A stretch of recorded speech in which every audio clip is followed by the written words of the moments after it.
Welcome to Shrinks Who Drink with Amita Ghosh. This monthly podcast dives into special topics in mental health, exploring themes like motivation, anxiety, trauma, and depression. Each episode is designed to engage, inform, and inspire as we journey together toward the incredible India Therapists Retreat in October 2025.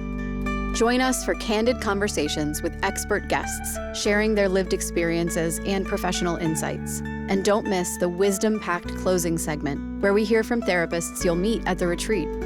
Let's spill some tea, share some stories, and build a stronger mental health community, one episode at a time. Your host, Amita Ghosh, is a passionate mental health advocate and professional dedicated to fostering meaningful discussions around mental wellness.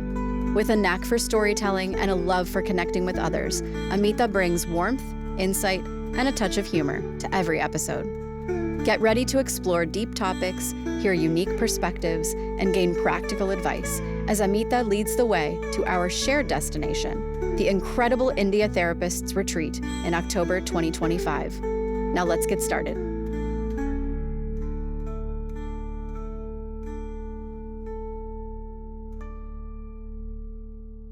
Hey everyone, this is Amita Ghosh from Shrinks Who Drink Chai. So I know I'm not going to be drunk, but here I have Dr. Betsy Holmberg. She is an award-winning psychologist and author specializing in overthinking and negative self-talk. No, she does not do overthinking. Maybe she did in the past, but not anymore. She has written for Psychology Today and has been featured in radio, television, and podcasts. And her first book, Unkind Mind, is coming out in June.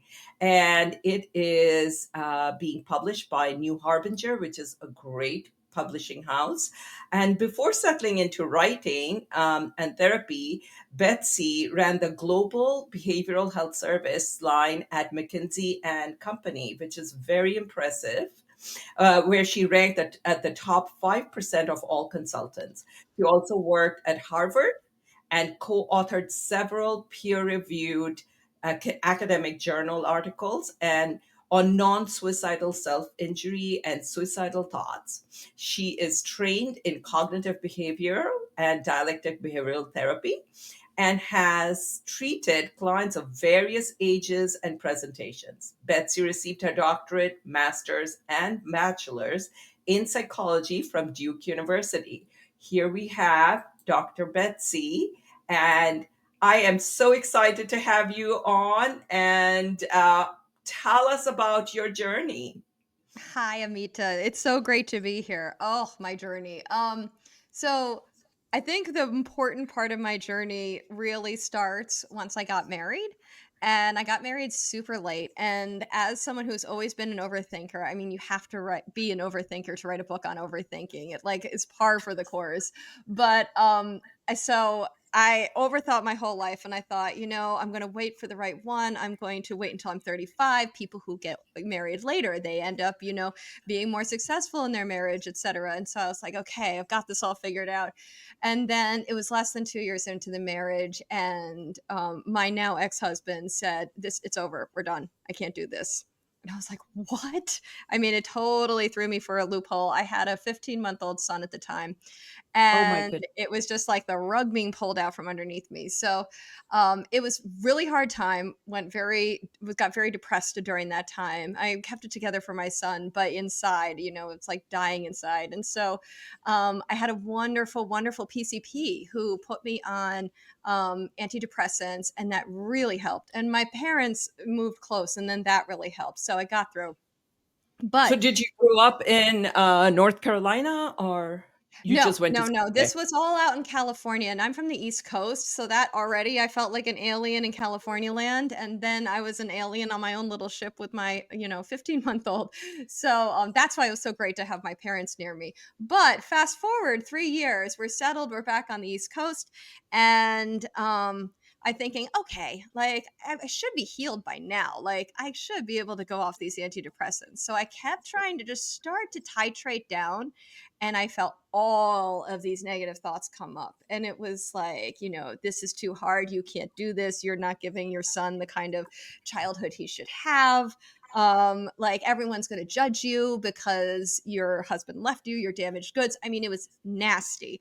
And I thought, crap, like I think I'm broken for good. I think this one event like broke my mind, and now I'm Yeah. stuck listening to this or taking antidepressant for the rest of my life. And that was really a struggle. So I mean, I had done therapy. I'm an EMDR therapist, so I did do trauma therapy for some of it. I mean, I did all that stuff, but I also knew like that wasn't going to crack this nut of Mhm. feeling like damaged goods and constantly berating myself. So I decided to go into the literature because I was like, well, let me at least see what's happening in the brain. And when I did that, that's when my mind blew open. And I was like, oh, wait, this is what's going on. And it was so profound. And my shift was so profound of learning this and then being able to immediately titrate off my medication and like feel happy and whole and healthy again. I thought, I got to get this out there. So I'm a crazy introvert. I really like to be at home with my dog, but this is such an important message that I wanted to push it out to the world. So here I am. Yeah. Yeah. So tell us about what you said it blew your mind. So what did you learn that was Okay, this is so mind blowing that you didn't learn in graduate school? it hadn't happened yet when I was in graduate school. I graduated 2010 and they had just started discovering this then. So it took until 2020 to have more. So, what it is that we are always taught and we feel that all of our thoughts are us, and it's our perception of the world, our perception of ourselves, and we're constantly narrating our lives, right? And that's actually false. So we have two thought networks, not just one. And our first thought network, we'll talk about the best one first. So this is called the central executive, and it sits on the very outside of the brain, meaning it came online the last. It was the last one to develop, and it's the most sophisticated. And these are the thoughts we choose to have. So anything you focus on, if you're focusing on this conversation right now, you're using your central executive network. What no one knew until recently is we have a second thought network, which is embedded much deeper into the brain called the default mode network. And this network runs when your central executive is not working. It's automatic. So anytime your central executive is not going, this thing fires up and it talks at you. These are not thoughts that you are coming up with. These are thoughts you're hearing, and they have an evolutionary basis. So Ledoux is one of the, he does a lot in evolutionary work. He even calls it the paleocortex. Like it goes back to our hunter gatherer days. And it was critical for our survival in a clan of hunter gatherers to get a sense of like, what are the clan norms? What am I supposed to be doing? What's my role? How can I fit into this and do the right thing so I don't get kicked out? Because if I got kicked out, I'd die. So it's very survival based on comparing yourself to everyone else, being negative about yourself, looking at where your faults are, like, oh, you're not pretty enough, you're not wealthy enough, you're not doing this good enough. So it constantly will beat you up in an offhanded attempt to try to keep you safe. How is that survival based? So why is it the negative? How does that correlate to the survival? So they see it in a few different ways. The first and most prominent to me, the most powerful one that convinced me was that it has deep links with our stress system, specifically more our fight or flight or our freeze responses. So what the DMN will do, like if you're in a stress response, the DMN stays active. And you know how they turn off all non-essential functions? Like when you're in a stress response, your So gastrointestinal system will DMN shut is down. default mental network, Default mode network. mode network. Okay. Default mode network, DMN. I know it's a kind of funky acronym, but like reproduction goes offline and your gastrointestinal system goes offline. Your CEN goes offline too. So the body Oh, does not feel that your CEN is essential. It's not essential for you to be able to focus. It's more essential that this, like, kind of, I see it as like a radar that's constantly scanning. You need your radar there, watching everything, making sure you're safe, and getting you out of it. Okay. Okay. So the focus on the negative is more about, let's see what's dangerous out there, and to protect yourself. Exactly. And so it sees all of that stuff like that person's prettier than me, that feels dangerous. Or Okay. that person's smarter than me, that feels dangerous. Or that person did better on a test than me or got into a better college. I That is scary to me because that person's going to do better than I am. And so Okay. this network is constantly bringing us down. So I like to talk about the kind of three themes. So the DMN Mhm. loves to talk about fitting in, like wearing the right clothes, looking the right way, saying the right things, being funny enough, having enough friends, all of that crap is fitting in. The second one is failing. Like, am I doing a good enough job? Am I doing the right things? Is this going to be okay? And the last one is fretting, which is worrying. Like, am I going to get cancer? Am I going to have enough money? And is my kids going to be okay? Are my kids going to take drugs? I mean, all of that worry is a 100% DMN capacity. Okay. Okay. And that is that is your brain trying to keep you alive. Yes. And so Okay. what so and that this is our greatest like joke is that we have perceived that this brain is us. So this brain then says, so it's really a network. So this network then says, you're sad or you don't belong or, any of those kind of thoughts. And we feel that we don't belong. Like you have low self esteem. You don't feel good about yourself. We then think we don't feel good about ourselves rather than recognizing that it's an automatic network telling us this just based on the cues it's seeing in the world and the things that it's picked up from parents, schools, communities, what have you. Hmm. So you use a term that is intriguing to me because of sort of uh, the path that I'm taking, and that's with looking at Buddhist and yogic psychology and Ayurveda, and the mind and things like that. And one of the important things that you learn about is that don't believe everything your mind tells you.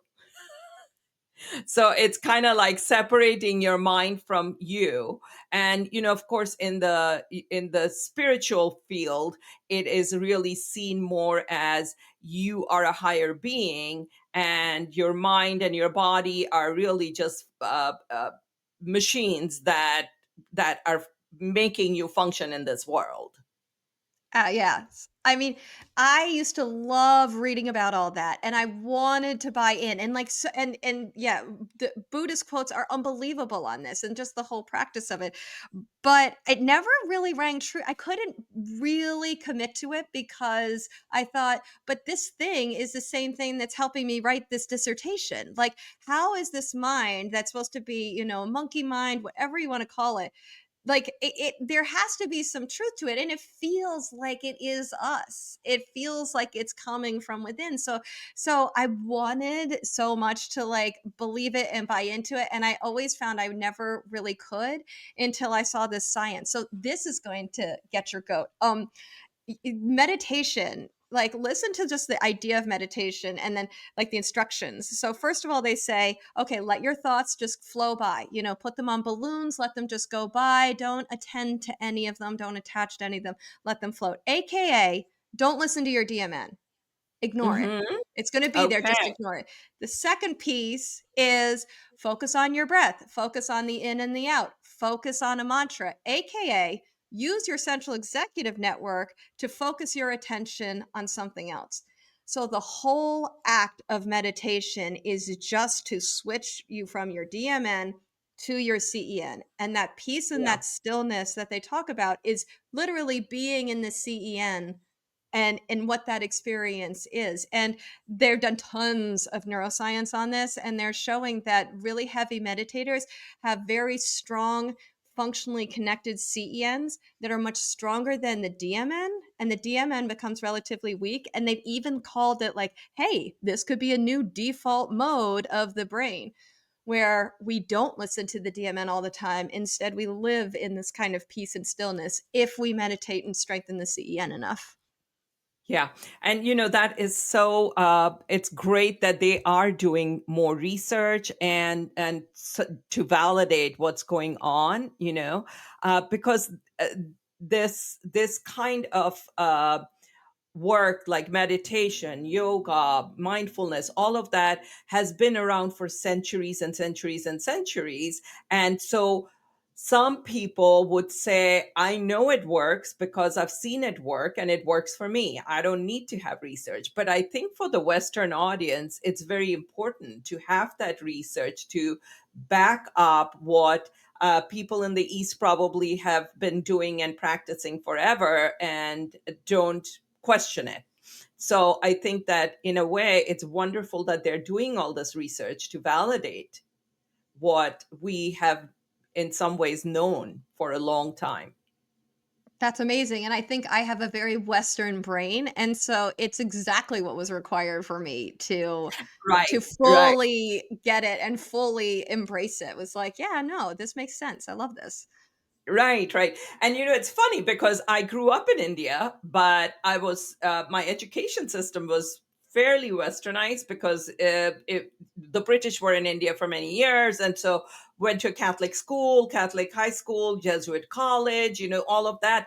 So I have a combination of both, so growing up, I just kind of absorbed the culture and the spirituality in India, but I was trained a Western way. So I kind of was able to accept both sides. And so my psychology education is all in the US.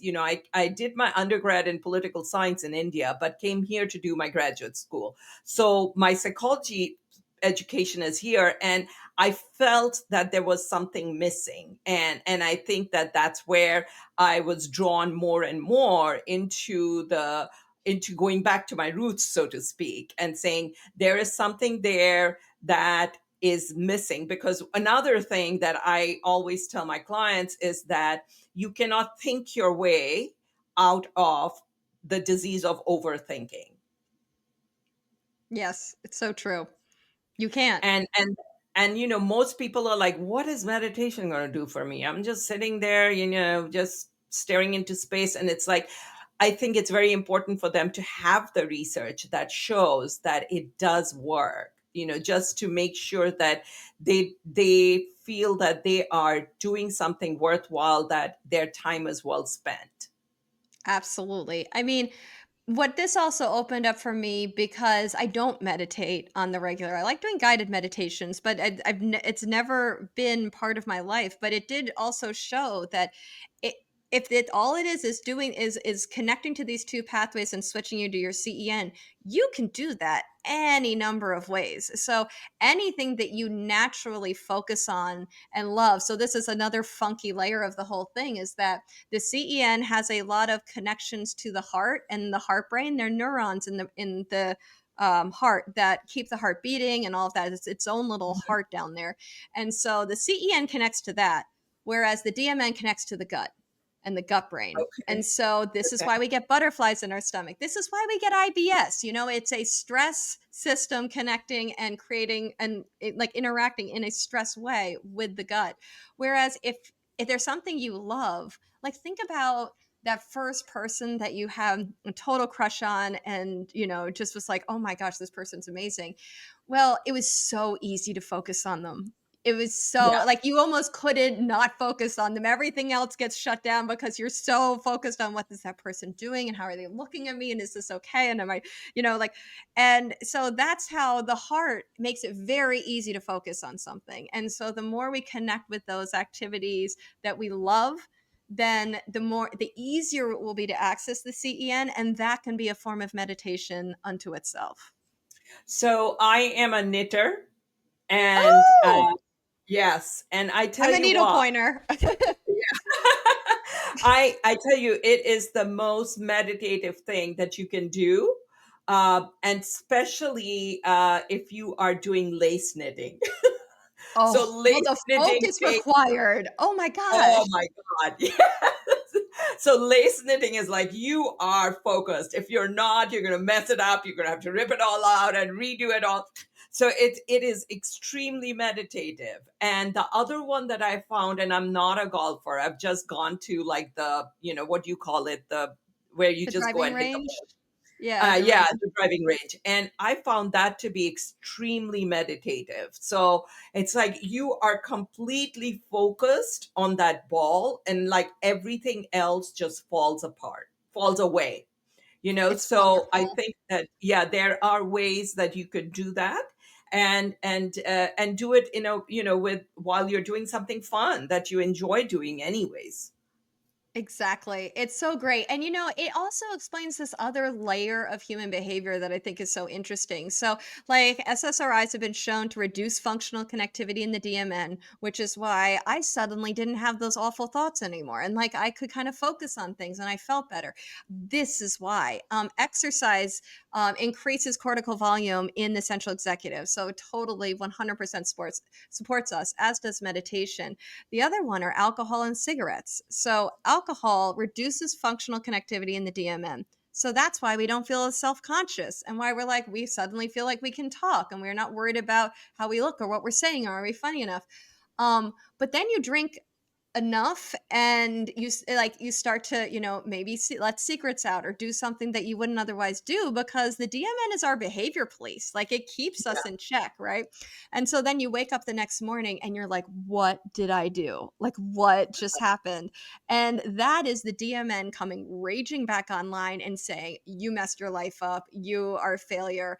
And bizarrely, so alcohol consumption over time actually strengthens the DMN because of that after Ah. effect, which then makes us want to have another drink, which then, lets the whole cycle. So this is a new addiction pathway that we can start to explore with alcohol and cigarettes and things on. Now, is it just alcohol, or is it like marijuana? Is it other substances, or is it just I haven't alcohol? looked into marijuana yet. So cigarettes increases function connectivity in the CEN and reduces in the DMN. So it's a double whammy, which is which you can see why it's so addictive for people is that it calms the DMN and then helps you focus. So that's one of the things with that. I Do you haven't looked think into that pot too much. one of my theories is that the reason cigarettes are, like, people say it helps me calm down, is really not the nicotine or anything, but it's actually the action, which is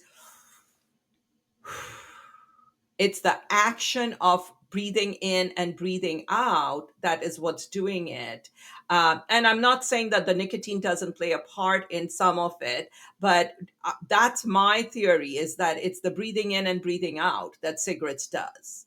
That makes so much sense. Like, as you're breathing in and breathing out, you're reducing your stress response and you're kind of opening your brain up. That makes sense. The other piece of it, too, is with cigarette breaks. Well, what used to happen is, there'd be several people going out and having a cigarette break, and you'd talk and you'd laugh and you'd have fun. And so it Yeah, was this little like it's a clan social type of, it was a social thing. And when you connect with someone, it really soothes the DMN.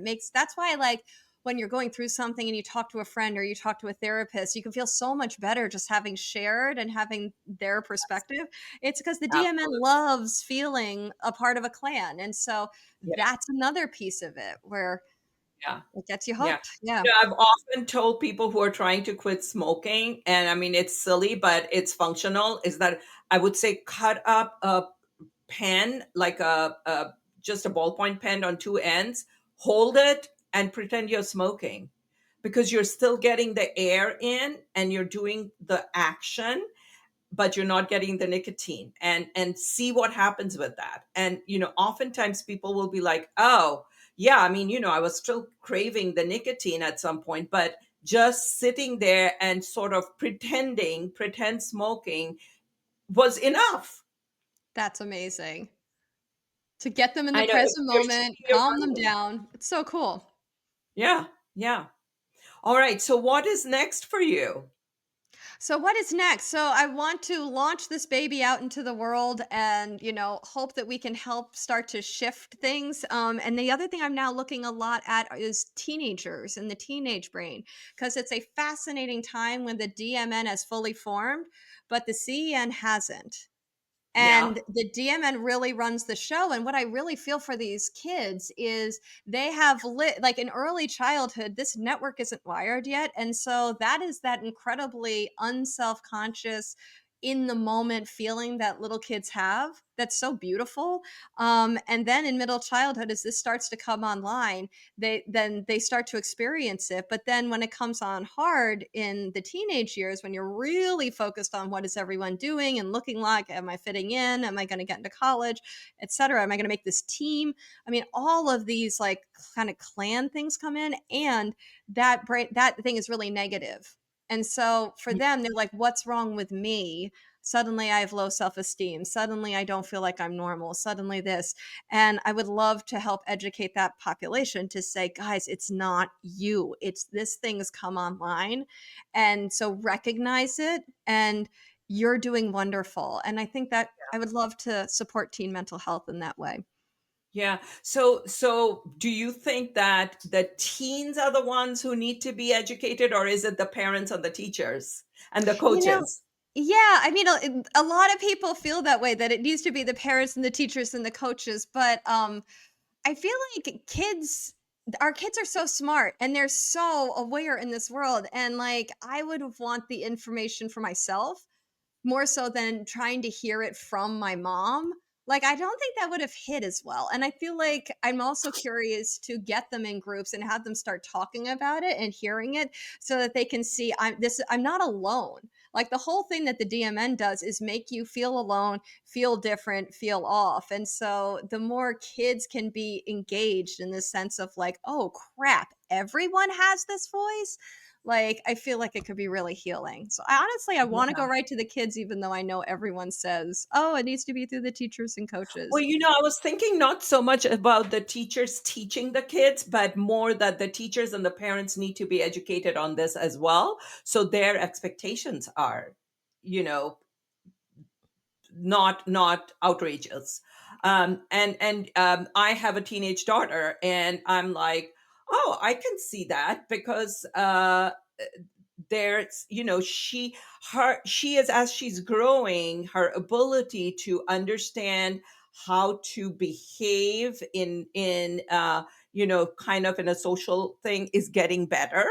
And she has other complications. She was adopted, from India, and we adopted her much later in life. She was 4.5, 5 years old, so there was other trauma there. But she is starting to recognize, oh, this is how you're supposed to be, this is how you're supposed to respond, as opposed to when she was younger, and she just kind of said and did whatever she wanted.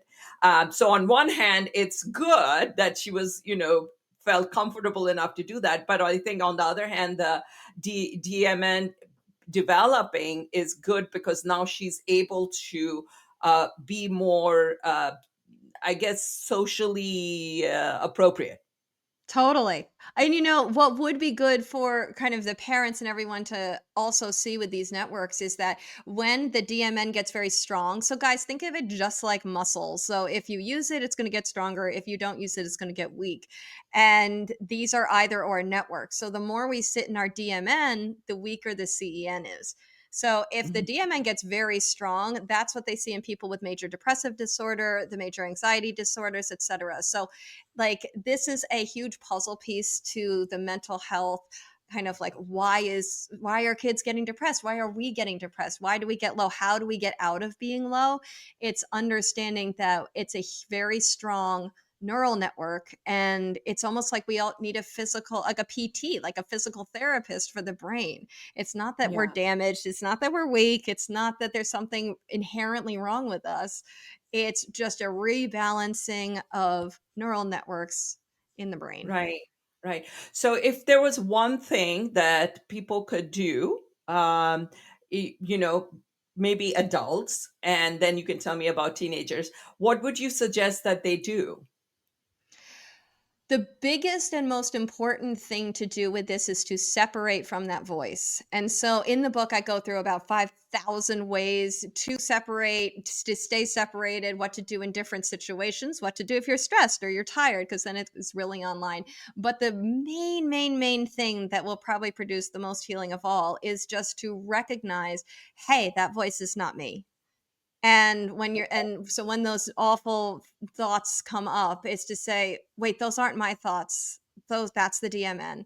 And it's thinking it's Okay. keeping me safe right now. Got it.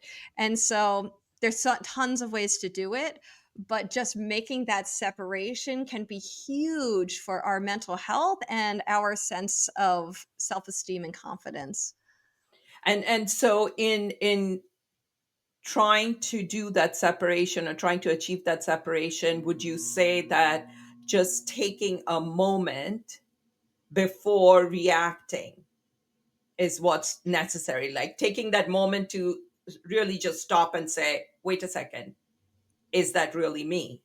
Yeah. Like, I'll give you the example when the first time I actually did this when I was in the middle of reading it is I'm in the shower, I'm scrubbing my hair, I'm thinking of my brother and sister-in-law and thinking, "Oh my gosh, like, they have 2 kids, they're still married, I'm obviously not, like, they have a dog, she's off helping her friend, this and that," and I was like, they just, seem to have it all, like, doing everything and being these wonderful contributors to the world, and I heard myself say, "Well, they have lives and you don't." And Ah, I remember dropping my hands and thinking, "Oh my gosh, there it is. That's my DMN." And I laughed, and because I thought, "She nasty. Like, she is not a pretty talker." Like, that is a really crazy, cruel thing to say. And if I hadn't disconnected like if I just heard it before I knew all this, I would have thought, wow, I'm feeling really low about myself, I'm feeling really low about my life, I probably need to change something, I probably need to go back to therapy, whatever. I probably would have slunk down and got some ice cream and gone and watched Bravo for 5 hours. Like, I probably would have really had to self-soothe. But having just made that separation, I was like, oh, okay, I can, like, just go and have a day, and I could go out and have a normal day, and so it can be huge. wonderful. Wonderful. What would you tell a teenager? I would tell a teenager that I would honestly, I'd want to ask teenagers more, what are they thinking? What are they feeling? And then tell them that is not you, that is this thing. And this thing is going to now drive you nuts for the rest of your life. I'm sorry. Like, it is human hardware and we're all stuck with it. And it will get easier with time. Yeah. Um, but yeah, and I'm sorry. This thing's hard. It's Even just a awful. pass. Yeah. All right. Well, Betsy, thank you so much. It was such a pleasure chatting with you, and congratulations on all the hard work, because I know it is not easy, especially when you're trying to write something that is based in science and research and all of the, you thought you were done with graduate school and here you are doing research again. And so, yes, thank you so much for being on. And please tell our listeners and viewers how they can find out about your book and about you. You bet. So, first of all, the book is Unkind Mind, and it's available on Amazon, Barnes and Noble, etc., audio, Kindle, paperback, however you want it. So please go out and get it. It has tons more information, and also how to really stop this thing, and who are you when you're not this voice? I mean, that's a really interesting question. So go get that. And otherwise, you can find me at Betsy Holmberg on Instagram, or on my website is betsyholmberg.com. So feel free to DM me. I don't post much. I'm not good at that, but I am there. So feel free to reach out. All right. Well, folks, here we have Dr. Betsy Holmberg. Thank you so much for being on. Thank you, Amita. Take care. Thanks. Bye bye. Bye.